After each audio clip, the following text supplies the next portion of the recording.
Yo, it's me. Get that shit out of frame. So I was perusing my local chapters, pretending like I could buy anything, and I stumbled across Bone. And holy shit, I forgot that it existed. Like that Bones, like where it was like the white thumb people, and like they were in this fantasy world. They were like, what were they doing? They were killing monsters, and like they had a tribe, I think. I don't remember much about Bones. I just remember that it's good. And I'm not gonna lie, I got tickled by a wave, the fattest wave of nostalgia. And it made me wonder, what other childhood comics was I in love with before all life got sucked out of my soul? So I thought really hard about it and conjured up some media that made up my childhood. I'm genuinely curious if you guys know some of these, or if it's just me. Okay, let's go. Is that a... Wait, is that a pumpkin throwing it back? Dude, I'm recording this on Halloween. There's pumpkins and shit, but that one looks like a pumpkin who's just fucking throwing it back. Oh, no. It's one big pumpkin and two small pumpkins in front of it. What the fuck? Since I primarily talk about manga on this channel for now, I thought I'd start with technically some of the first manga I've ever read in my childhood. Let me know if you know any of these, because honestly, it's probably just me that read these. Kekkaishi. This is the first manga I've ever read. I think I remember reading this out of the elementary school library and reading it every day, but like, they only had one volume, so I was reading the same volume every day, thinking it was fucking peak. But yeah, what I mean by it was the first manga I've ever read, I think I mean technically the first long-running shonen manga I've ever read. Anyways, this was a bitch to find. You can look at my ChatGPT dialogue.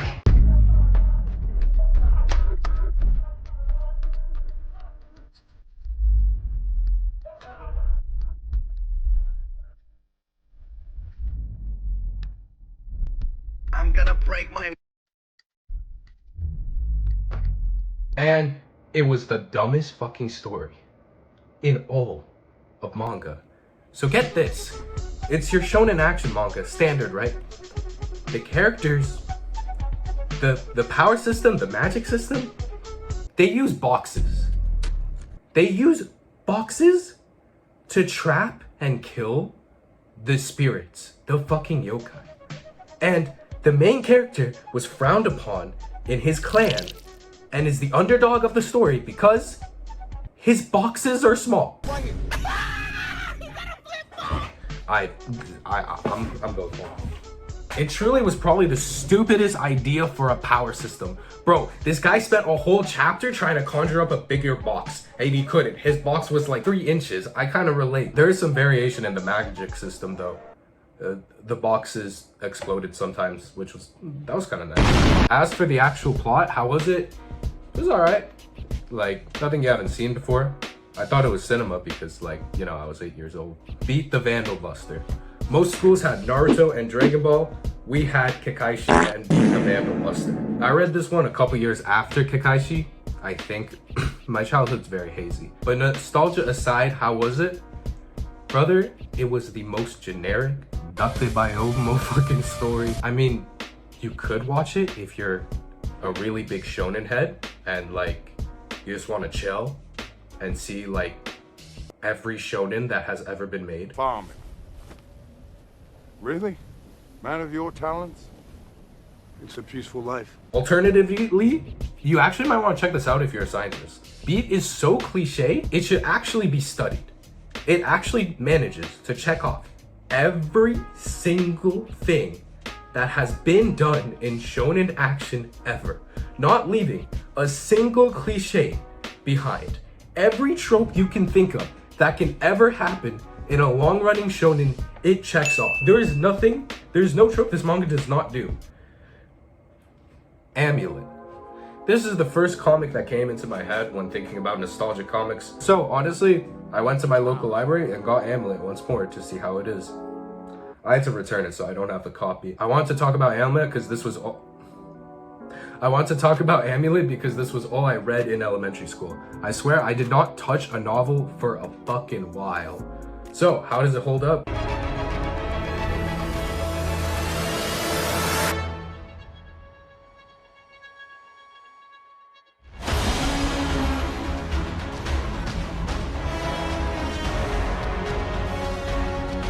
Yeah, safe to say Amulet holds up. Its world building is insane, characters are lovable and cool. I actually felt emotions again after reading the first chapter, and the story kind of goes dummy. I have no idea how Amulet is relatively underrated. What I mean is, it's not talked about much besides the nostalgic factor, at least from what I've seen. Like, nobody really talks about it as like a show on its own. They're just like, oh, Amulet, I remember that shit. But I think it deserves more praise. Any criticisms though? I don't know, it's a bit generic. I mean, the Amulet is just the ring that rules the mall, the Holy Grail, the stone in every children's fantasy. But hey, Amulet is still ongoing, so if you want to pick that bitch up right now, dude, go for it. Good time. I humbly apologize for all the coughs during this video. I was so unbelievably sick while making it. I'm still sick. I'm sorry. Chester. Does anyone remember Chester? This has to be the oldest memory of a book that I read in school. Yeah, I can't think of much before this.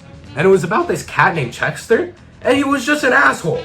He was always pissing off the narrator and drawing everywhere. Nobody liked this fucking cat. The book narrator was a step away from killing him the entire book because of how much of a dickhead this fucking cat was. How am I supposed to deal with this cat upstaging me at every turn?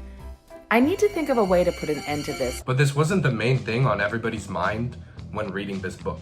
The main thing was, how did this cat get so fucking fat? This guy was huge! He took up the whole page! Did this fucking cat have a double Big Mac for breakfast, lunch, and dinner every day of his life?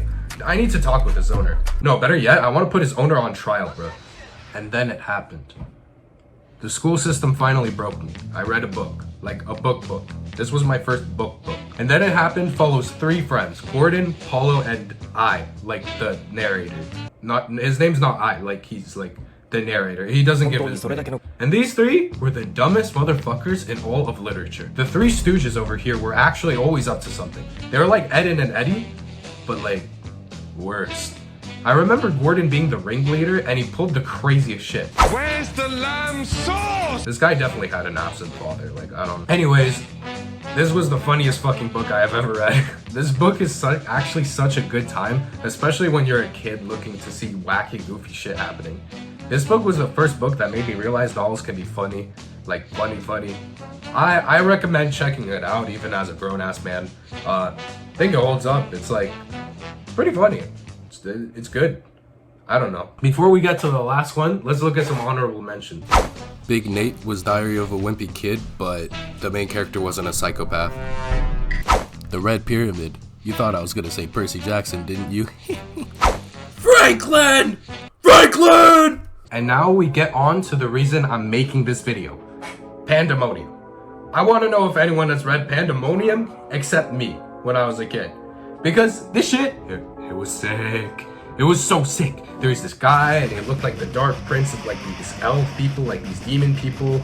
But he takes this place and the prince is missing and it's like gothic and the world is sick and it's cool and it's like gothic and sick and cool. And it's definitely the first comic to make me like gothic styles of media later on.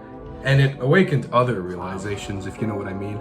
This is the closest thing.